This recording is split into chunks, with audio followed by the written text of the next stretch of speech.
Hello दोस्तों, नमस्कार। Learn stock market channel में आप सभी का स्वागत करता हूं। अगर आपने पहली बार विजिट किया है तो जरूर चैनल को सब्सक्राइब कर लेना। आज का वीडियो काफी इम्पोर्टेंट होने वाला है। आज हम लोग बात करने वाले हैं म्यूचुअल फंड के बारे में। म्यूचुअल फंड से रिलेटेड बहुत सारी गलतफहमियां फैली हुई है, उसको मैं दूर करने का प्रयास करूंगा इस वीडियो के माध्यम से। बहुत सारे लोग पूछते हैं क्या म्यूचुअल फंड सही है या भी नहीं। लोगों के मन में एक डर बना रहता है, क्या पता लॉस हो गया तो, कल को अगर भाग गए तो, बंद हो गया तो पता नहीं क्या होगा। ऐसे बहुत सारे मन में डाउट रहते हैं। ऐसा क्यों होता है? क्योंकि हम लोगों के पास करेक्ट इन्फॉर्मेशन नहीं है। बहुत सारे लोगों को पता नहीं है म्यूचुअल फंड क्या है और कैसे काम करता है। दोस्तों, मैं बताना चाहूंगा यहाँ आपका पैसा बिल्कुल 100% सेफ है। यहाँ पर डरने की जरूरत नहीं है कि पैसा चला जाएगा। It is regulated by SEBI. Mutual fund में लगभग 400-500 से ज्यादा ही स्कीम होंगे जिसमें आप इन्वेस्ट कर सकते हो। अगर आप इसमें से सबसे बुरी स्कीम भी सिलेक्ट कर लेते हो एवं लॉन्ग टर्म 7 से 8 साल तक बने रहते हो तो आपको एफडी से ज्यादा ही लगभग 10 से 12% का रिटर्न आपको मिलेगा ही। लॉन्ग टर्म में आपको लॉस नहीं हो सकता है। अगर आपने अच्छे स्कीम सेलेक्ट कर लिए तो आपका रिटर्न 18 से 20% तक भी जा सकता है, जो कि आपके अन्य जगह इन्वेस्टमेंट जैसे saving account, fixed deposit, gold या रियल एस्टेट से बेहतर विकल्प है। म्यूचुअल फंड जिसे आप इग्नोर बिल्कुल भी नहीं कर सकते हैं। दो दोस्त है, एक है राहुल एवं दूसरा है रमेश।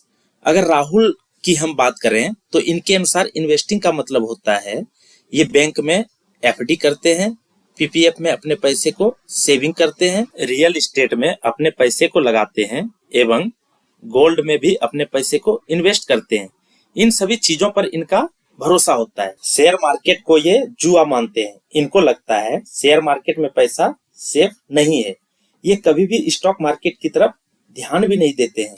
वहीं अगर हम रमेश की बात करें, ये भी सेविंग करते हैं, एफडी में, पीपीएफ में, गोल्ड में भी निवेश तो करते हैं, बट साथ ही साथ इनका एक बड़ा कैपिटल शेयर मार्केट में भी इन्वेस्ट होता है, जिसके चलते 10 से 20 सालों के बाद इनके पास एक बहुत बड़ा वेल्थ क्रिएट हो जाता है, जो कि राहुल के पास नहीं हो सकता, बिकॉज राहुल शेयर मार्केट को जुआ मानते हैं।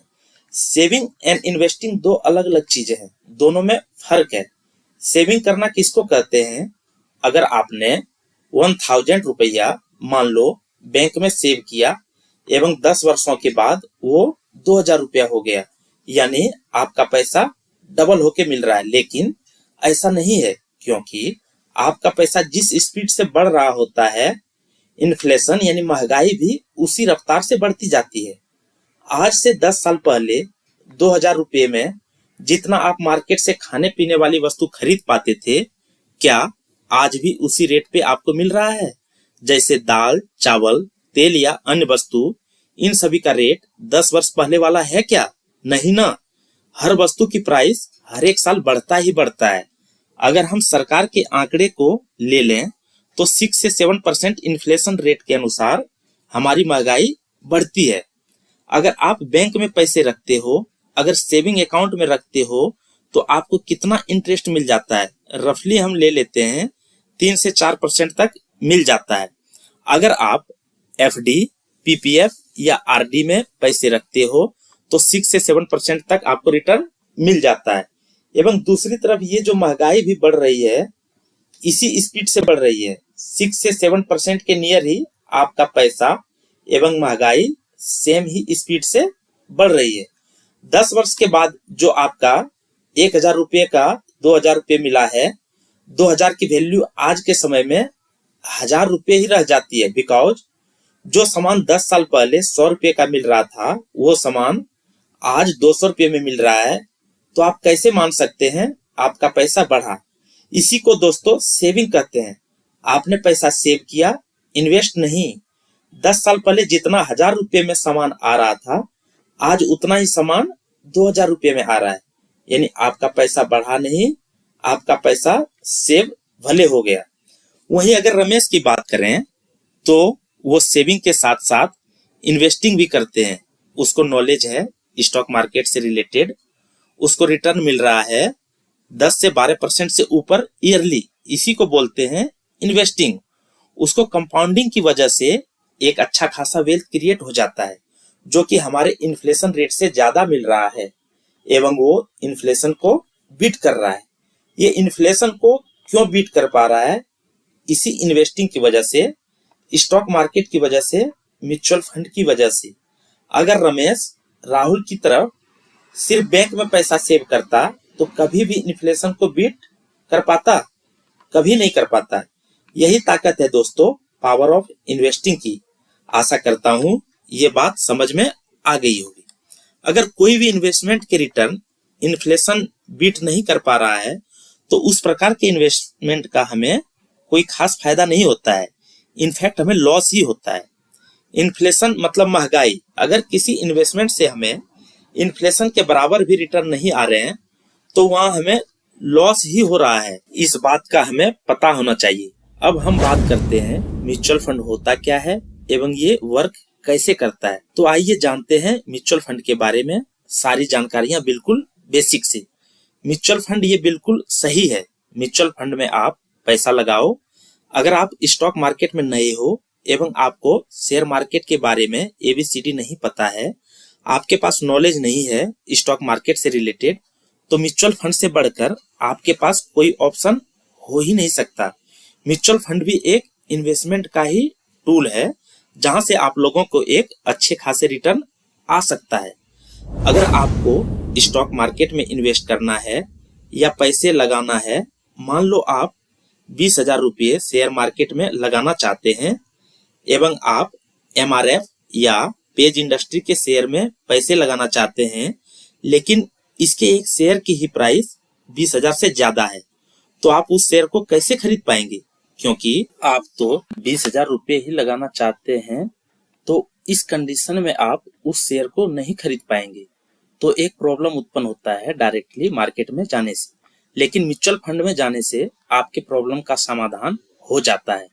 तो वो कैसे, आगे देखते हैं। म्यूचुअल फंड आपसे 500 रुपया महीना लेगा, किसी और से 1,000 रुपया महीना लेगा, किसी से 2,000 रुपया, 5,000 रुपया एवं किसी से 10,000 रुपया। इसी प्रकार म्यूचुअल फंड पब्लिक से पैसा इकट्ठा करती है एवं वो अलग अलग कंपनियों के शेयर खरीद लेते हैं एवं उसके बदले आपको म्यूचुअल फंड के यूनिट दे दिए जाते हैं। अगर आप अकेले शेयर खरीदना चाहते तो आप सारे शेयर नहीं खरीद पाते, क्योंकि आपको तो 20,000 रुपया ही मार्केट में इन्वेस्ट करना है। तो म्यूचुअल फंड ये करता है कि कम पैसे यानी कम कैपिटल में आपको ज्यादा कंपनी में निवेश करने का अपॉर्चुनिटी देता है। अब ये म्यूचुअल फंड आखिर करता कैसे है? म्यूचुअल फंड क्या करती है, सारे पब्लिक से पैसा इकट्ठा कर एक फंड हाउस बनाती है जहां आपसे एवं हमसे पैसा लेकर रखते हैं एवं वहां पर उस पैसे को मैनेज करने के लिए एक फंड मैनेजर रखा जाता है, जिसका काम होता है अलग अलग सिक्योरिटीज के अंदर पैसा लगाना। ये जो फंड हाउसेस होते हैं इनको मैनेज करने वाली होती है एक AMC, जिसे हम एसेट मैनेजमेंट कंपनी कहते हैं। जैसे कुछ AMC हैं HDFC mutual fund, LIC mutual fund, Aditya Birla, ICICI, SBI mutual fund. इस तरह की काफी सारी मैनेजमेंट कंपनियां हैं जो मल्टीपल फंड चलाती है। आपको AMC के बारे में पता चल गया होगा कि किसे कहा जाता है। उस AMC के पास जितना पैसा इकट्ठा हुआ, जो म्यूचुअल फंड इंटरेस्टेड पब्लिक से लिया गया, किसी से 500, 1,000, 2,000 रुपया, उस पैसे को कहते हैं AUM यानी एसेट अंडर मैनेजमेंट। अब म्यूचुअल फंड ने आपके पैसे को मार्केट के अंदर इन्वेस्ट करके आपके पैसे को डबल ट्रिपल करके रिटर्न कर देता है। आप जितना ज्यादा लॉन्ग टर्म तक अपने पैसे को इन्वेस्टेड रखिएगा उतना ज्यादा आपको रिटर्न मिलेगा। अब दोस्तों सवाल ये आता है कि आखिर ये म्यूचुअल फंड वाले समाज सेवा आखिर क्यों कर रहे हैं, इनमें इसको क्या फायदा हो रहा है? तो बता दूं आपको, ये काम करती है 1% से लेकर 2% तक कमीशन के लिए। आपको जो रिटर्न मिलेगा यानी प्रॉफिट जो मिलेगा उसमें से वो 1 से 2% तक का ये कमीशन चार्ज करेंगे। इस कमीशन को हम टेक्निकल भाषा में एक्सपेंस रेशियो कहते हैं। अगर कोई आपके पैसे को डबल करके रिटर्न दे रहा है तो डेफिनेटली वो कमीशन लेंगे ही। कोई भी आपके लिए फ्री में काम नहीं करता है। आपने देखा होगा बहुत सारे सोशल नेटवर्किंग पर मैसेज आता है, एजेंट को कमीशन क्यों देना। यही गलती करते हैं दोस्तों रिटेल निवेशक। 100 रुपया बचाने के चक्कर में अपना 1000 रुपये का नुकसान कर लेते हैं। ऐसे बहुत सारे एग्जाम्पल मार्केट में आपको मिल जाएगा। इसलिए मैं कहता हूँ म्यूचुअल फंड में पैसा लगाओ।